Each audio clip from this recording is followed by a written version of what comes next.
What was a loophole that you found and exploited the hell out of? When I worked night shift at a hotel, I discovered the vending machine had this weird glitch. If you pressed the coin return button exactly 3 seconds after inserting your money, you'd get both your money back and the item you selected.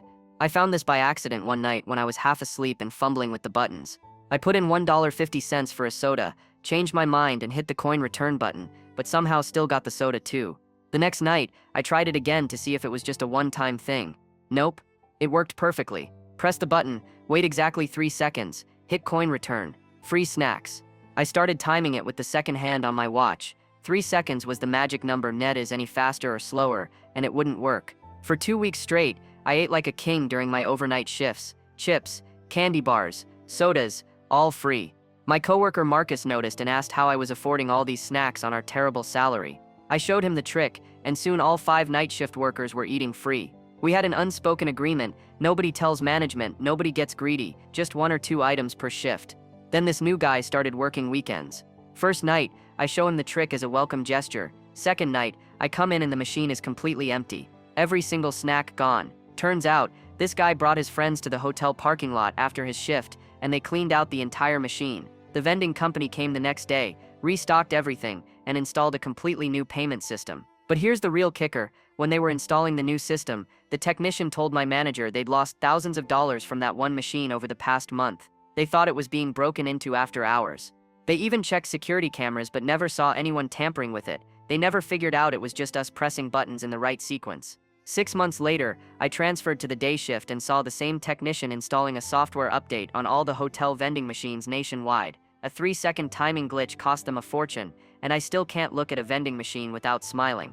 Let me back up and tell you the whole story, because it gets way more intense than just free snacks. This happened when I was 19, working at the Hampton Hotel downtown. The pay was absolute garbage. $8.50 an hour to sit at a front desk from 11 p.m. to 7 a.m., dealing with drunk guests, cleaning up messes, and basically being a security guard, janitor, and customer service rep all rolled into one. The hotel was one of those budget places that attracted a colorful clientele. We had long-term residents who were basically living there because they couldn't afford real apartments, business travelers on tight budgets, and the occasional family road trip gone wrong. The overnight shift was notorious for being where they stuck employees they didn't quite trust with the day crowd but couldn't fire yet. I'd been working there for about 6 months when I discovered the vending machine glitch. The machine was this old Pepsi unit from probably the early 2000s, sitting in the lobby next to the broken ice machine that never got fixed. It was ancient by vending machine standards, with that classic blue and red design and buttons that made this satisfying click when you pressed them. The night I found the glitch, I was absolutely exhausted. I'd been pulling double shifts trying to save money for college, and my brain was basically running on fumes and whatever caffeine I could afford. I remember standing in front of that machine at about 3 a.m., fishing quarters out of my pocket for a Mountain Dew, when my phone buzzed. Text from my girlfriend Sarah asking if I could pick up extra hours that weekend. Reading her text, I absent-mindedly shoved the coins into the machine and pressed the button for the soda. Then I realized I needed that money for gas to get home in the morning. Without really thinking, I hit the coin return button, expecting to get my change back and go without the drink. But the machine made this weird grinding noise, like it was confused, and then both things happened at once. My quarters came clattering down into the change slot, and I heard the familiar thunk of a can dropping into the bottom compartment. I stood there for a solid minute, staring at this can of Mountain Dew I'd apparently gotten for free, wondering if I was hallucinating from sleep deprivation. I looked around the empty lobby, like someone was going to jump out and accuse me of theft. But there was nobody there except Mrs. Patterson in room 237, who was watching infomercials at full volume like she did every night. The rational part of my brain said it was just a malfunction. Put the money back in, take your soda, move on with your life. But the broke college student part of my brain said, investigate this immediately. So the next night I came prepared with a notebook and my dad's old stopwatch. I decided to approach this scientifically. First test, exact same sequence as the night before. Insert $1.50, press the Mountain Dew button, immediately hit coin return. Nothing. Money came back, no soda.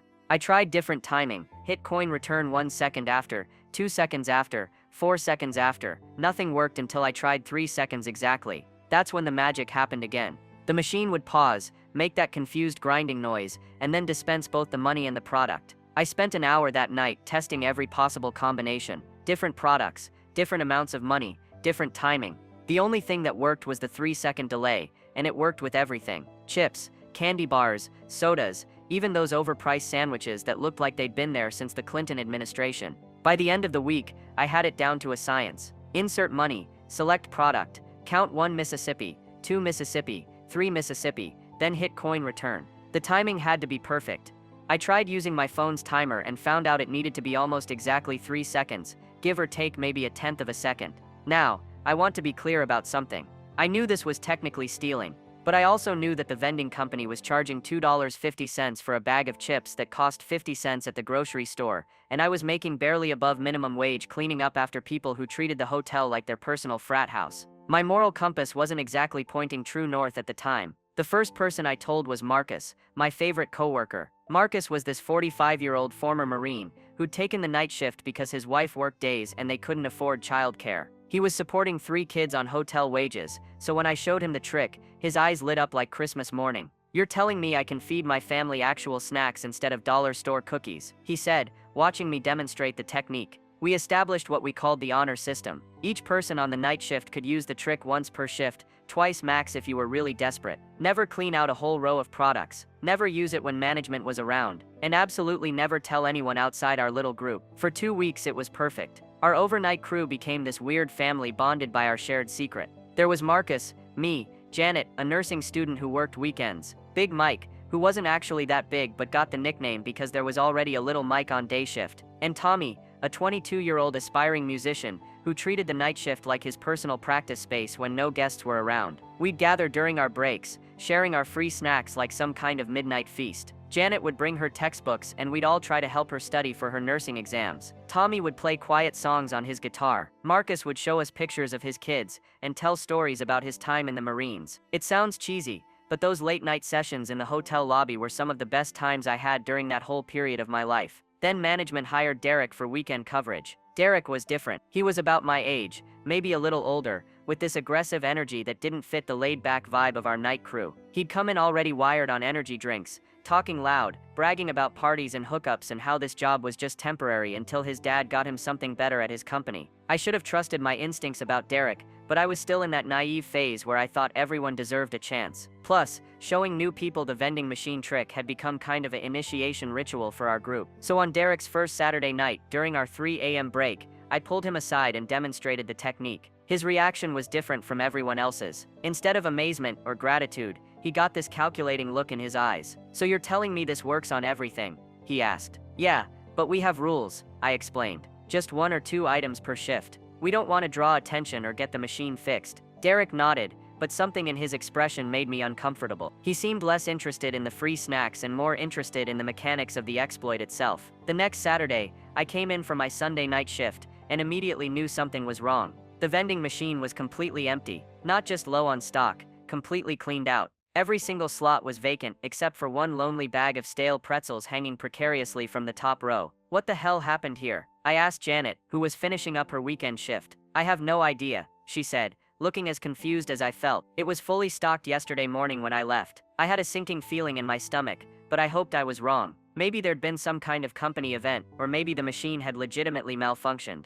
But when Derek strolled in for his Sunday shift, whistling and carrying a grocery bag full of energy drinks, I knew exactly what had happened. "Derek," I said, trying to keep my voice calm, "did you use the vending machine trick last night?" "Oh yeah," he said, casually like we were discussing the weather. "That thing is amazing. I called my buddies after my shift ended, and we came back and cleaned it out. Made like $200 selling everything at the party." I stared at him. "You sold the stuff?" "Well yeah, I mean why waste it? My friend Jake was having this huge house party, and people were paying premium for snacks and drinks. Easy money." I wanted to punch him, not just because he'd blown our secret, but because he'd completely missed the point. This wasn't about making money. It was about surviving on poverty wages, about finding a small way to make our difficult jobs a little more bearable. He'd taken something that was about community and turned it into a scam. "Derek, you realize you probably just got the machine fixed, right? They're going to notice that much missing inventory." He shrugged. "So, there are other vending machines." That's when I knew Derek was going to be a problem. Sure enough,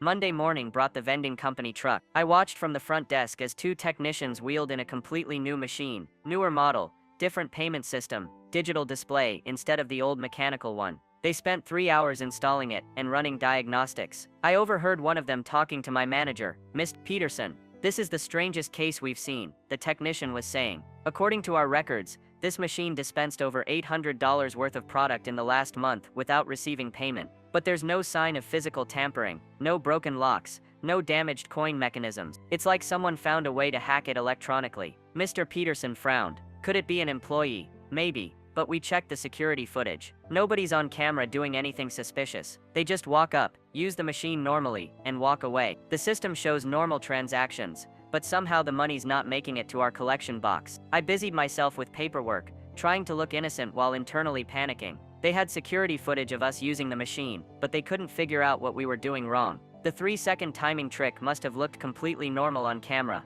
The technician continued. We're going to have to report this to corporate. If someone's found a way to exploit our payment systems, it could be happening at other locations too. This could cost the company serious money. And that's when I realized the true scope of what we'd been doing. This wasn't just about one machine at one hotel. This was potentially a nationwide security flaw that could cost the vending company thousands or even millions of dollars if word got out. The new machine worked perfectly normally. No glitches, no exploits, no free snacks. Our little midnight community fell apart almost immediately. Without our shared secret and our impromptu snack sessions, we didn't have much reason to hang out together. Marcus started bringing a book and reading alone during breaks. Janet focused entirely on her studies. Tommy stopped bringing his guitar. The magic was gone. Derek, meanwhile, seemed completely unaffected by what he'd done. He kept working weekends, kept being loud and obnoxious, kept treating the job like it was beneath him. But he'd also developed this annoying habit of constantly looking for new opportunities, as he called them. He'd test every piece of equipment in the hotel, looking for glitches or exploits. He'd experiment with the key card system, the phone system, even the coffee machine in the employee break room.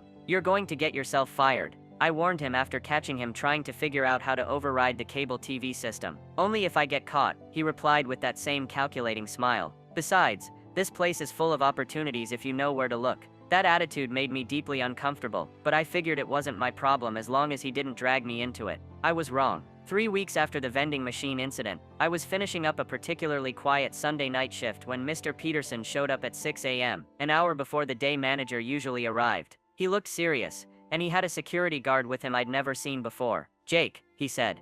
My name isn't actually Jake, but let's go with that for privacy reasons. I need to speak with you in my office. My heart immediately started racing. There's no good reason for your manager to call you into the office with a security guard present. I followed them back to the administrative area, my mind running through every possible thing I could have done wrong. Peterson's office was cramped and cluttered, with motivational posters that looked like they'd been hanging there since the 1990s. He gestured for me to sit in the chair across from his desk while the security guard stood by the door. Jake, we've had some concerns raised about activities during the night shift, Peterson began. Specifically some irregularities in our systems that seem to coincide with your work schedule. I tried to keep my face neutral. What kind of irregularities?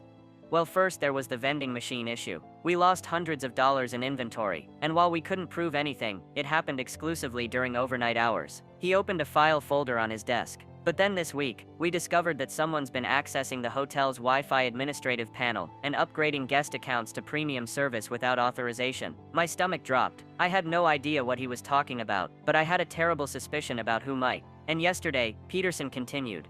Housekeeping reported that several rooms show signs of having been accessed outside of normal cleaning schedules. Beds that were made when they shouldn't have been, towels arranged in ways that don't match our housekeeping protocols. I don't know anything about any of that, I said, which was absolutely true. Here's the thing, Jake. All of these incidents happened during overnight shifts. And while I know you work most nights, you're not the only night shift employee. He leaned forward. But you are the one with administrative access to several of our systems, and you're the one other employees have mentioned as being creative with finding ways around hotel policies. My mind raced. Someone had told management about the vending machine, but who? Marcus would never betray the group. Neither would Janet or Big Mike or Tommy. That left, who told you I was involved with the vending machine? I asked, probably confirming his suspicions by even asking. Peterson consulted his notes. Derek mentioned that you'd shown him some kind of technique for getting free items. He said he tried to report it to us immediately, but wasn't sure if he should get involved. That lying piece of shit. Derek had not only blown our secret, he'd thrown me under the bus to cover his own tracks for whatever else he'd been doing.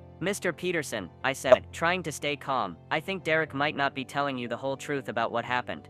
Oh, how so? I had to make a split-second decision. I could either confess to the vending machine thing and hope Peterson would believe me about Derek's other activities, or I could deny everything and hope they didn't have enough evidence to fire me. Given that I needed this job desperately, I chose the latter. I honestly don't know what Derek told you, but I never showed him how to steal from any vending machine. If there was some kind of malfunction that gave people free snacks, I wasn't aware of it. Peterson studied me for a long moment. Jake, I'm going to be direct with you. We don't have concrete proof of anything, but we have too many coincidences to ignore. I'm not firing you today, but you're on probation. Any more unusual incidents during your shifts, and we'll have to let you go. I nodded, trying not to look as relieved as I felt. And Jake, I'm moving you to day shift starting next week. We think a change of environment might be beneficial for everyone involved. So that's how I ended up on day shift, working 7 a.m. to 3 p.m. instead of my beloved overnight hours. It was actually a relief in some ways. Day shift paid 50 cents more per hour, the work was more straightforward, and I didn't have to deal with the drunk guests and weird emergencies that made night shift so unpredictable. But I missed my overnight crew. Marcus and I would nod to each other when our shifts overlapped, but it wasn't the same. Janet graduated nursing school a few months later, and moved on to a hospital job. Big Mike got fired for sleeping on duty. Tommy finally saved enough money to move to Nashville to pursue his music career. And Derek lasted exactly 2 more weeks before Peterson caught him red-handed trying to access a guest's room using a master keycard he'd somehow obtained. Turns out he'd been running his own little side business, letting his friends use empty hotel rooms for parties. The Wi-Fi upgrades, the mysterious housekeeping issues, it was all Derek trying to provide premium experiences for his customers. He was fired on the spot and banned from hotel property, but the damage was done. Peterson implemented a bunch of new security measures that made everyone's job more difficult and less trusting. The casual family-like atmosphere of the hotel staff disappeared under layers of surveillance and suspicion. But here's the crazy part of the story that I didn't find out until much later. Remember that technician who came to fix the vending machine? The one who mentioned they might have to check other locations for the same problem. 6 months after I moved to day shift, I was working the front desk when that same technician came back. He was installing what looked like a software update on our new vending machine. So during a quiet moment, I struck up a conversation with him. "Is this a routine update?" I asked. "Oh no," he said, shaking his head. "This is part of a major security overhaul we're rolling out nationwide. You remember that machine we replaced here a few months ago, the one with the mysterious inventory losses?" I nodded, trying to look casually interested rather than terrified. Well, it turns out that machine had a firmware bug that affected hundreds of units across the country. Someone discovered they could exploit the timing between payment processing and product dispensing to get free items. Once we figured out the exact method, we found evidence of it happening at hotels, office buildings, colleges, everywhere. My blood turned to ice water. Really? How much money are we talking about? Conservative estimate. About $40,000 in losses over 6 months, just from the machines we've been able to audit so far. Could be twice that when we finish the investigation. He laughed, but not in a happy way. The crazy thing is, most locations never reported anything. People were being smart about it, just taking a few items here and there. It was only when someone got greedy, like what happened here, that we started noticing patterns. I somehow managed to keep my voice steady. Did you ever figure out who was doing it? Nah, and honestly we probably never will. The exploit was so simple that anyone could have discovered it by accident. Could have been employees, could have been customers, could have been kids just messing around. As long as they weren't obvious about it, there was no way to trace it back to specific individuals. He finished his work and packed up his tools, but the new machines have completely different firmware architecture. Even if someone figured out the old exploit, it won't work on these units. Plus we've added monitoring systems that alert us immediately if a machine starts showing unusual dispensing patterns. After he left, I sat at the front desk feeling a weird mix of relief and guilt. Relief that I'd never been caught. Guilt that my discovery had apparently cost the vending company tens of thousands of dollars. I'd always thought of it as just a harmless way to get free snacks, but the scale of the problem was way bigger than I'd imagined. That night, I called Marcus to tell him what I'd learned. We hadn't talked much since I'd moved to day shift, but this felt important. $40,000, Marcus said, his voice tight. Jesus, Jake, I had no idea it was that big. Neither did I. I mean, I knew other people might have found the same glitch, but I never thought about it happening everywhere. There was a long pause. Do you think we did the right thing? I mean, keeping quiet about it. I'd been asking myself the same question. I don't know, man. Part of me thinks we should have reported it as soon as we found it, but part of me thinks that if the vending company is charging $3 for a candy bar that cost 50 cents to make, maybe they had it coming. Yeah, but it wasn't just the company that got hurt. What about all the employees at other places who probably got blamed for missing inventory? What about people who lost their jobs over this? That thought hadn't occurred to me, and it hit hard. How many security guards, janitors, and night shift workers had been fired or disciplined because their managers thought they were stealing from vending machines? I don't think there's a good answer, I finally said. We made the best decision we could with the information we had at the time. Marcus sighed. I guess that's all any of us can do. After that conversation, I made a personal rule. If I ever discovered another exploit or glitch, I'd report it immediately instead of taking advantage of it. It seemed like the mature, responsible thing to do. I got to test that resolution about a year later. I'd been promoted to assistant manager by then, working a mix of day and evening shifts. The hotel had installed new self-check-in kiosks in the lobby, and I was training on the system when I noticed something weird. If a guest started the check-in process but didn't complete it within 10 minutes, the system would automatically cancel their session. But there was a brief window, maybe 30 seconds, where the kiosk would still accept their room assignment even though their payment hadn't been processed. In other words, someone could potentially check into a room without paying, as long as they timed it exactly right. I spent about 5 minutes confirming that the glitch was real and reproducible. Then I immediately called our IT support company and reported it. They had a patch installed within 48 hours, and they thanked me for catching what could have been a major security flaw. It felt good to do the right thing, even though part of me couldn't help calculating how much money someone could have made exploiting that particular bug. I stayed at the hotel for another 2 years, eventually becoming a full manager before moving on to a better job in the hospitality industry. Looking back, that whole experience with the vending machine was a weird turning point in my life. It taught me about the difference between harmless rule bending and actual theft, about how small actions can have big consequences, and about the importance of thinking through the broader implications of your choices. But mostly it taught me about loyalty and betrayal. The 4 of us who shared that secret responsibly, Marcus, Janet, Big Mike, Tommy and me, formed a bond that went beyond just free snacks. We trusted each other, looked out for each other, and kept our word. Derek, on the other hand, saw an opportunity and exploited it without any regard for the consequences to other people. I'm in my 30s now, working in hotel management, and I still think about that vending machine sometimes. Not with regret, exactly, but with a kind of wistful nostalgia for that brief period when we had our little secret and everything felt possible. It was a simpler time, when the biggest moral dilemma in my life was whether it was okay to get free chips from a corporation that was already overcharging for everything. These days I manage a team of front desk employees, including several who work overnight shifts. I see younger versions of myself in them, kids working multiple jobs to pay for school, struggling to make ends meet on wages that haven't kept up with the cost of living. When they look tired or hungry, I make sure there are snacks in the employee break room. Real ones, paid for with the hotel's petty cash budget, not stolen from vending machines. And whenever I see an old-style vending machine, the kind with mechanical buttons and simple displays, I can't help but smile, remembering those midnight gatherings in the hotel lobby, sharing free snacks and forming friendships that for a brief moment made a difficult job feel like something special. I never did find out what happened to Derek after he got fired. Part of me hopes he learned from the experience and grew into a better person. But given his pattern of behavior, I suspect he probably just moved on to the next scam, the next opportunity to take advantage of other people's trust. The vending machine taught me that there's a difference between bending rules and breaking them, between harmless mischief and actual harm. Most importantly, it taught me that the best loopholes in life aren't the ones that help you cheat the system. They're the ones that help you connect with other people, build relationships and create moments of joy in otherwise difficult circumstances. Even if those moments don't last forever, they're still worth treasuring. And they're definitely worth more than a free bag of chips.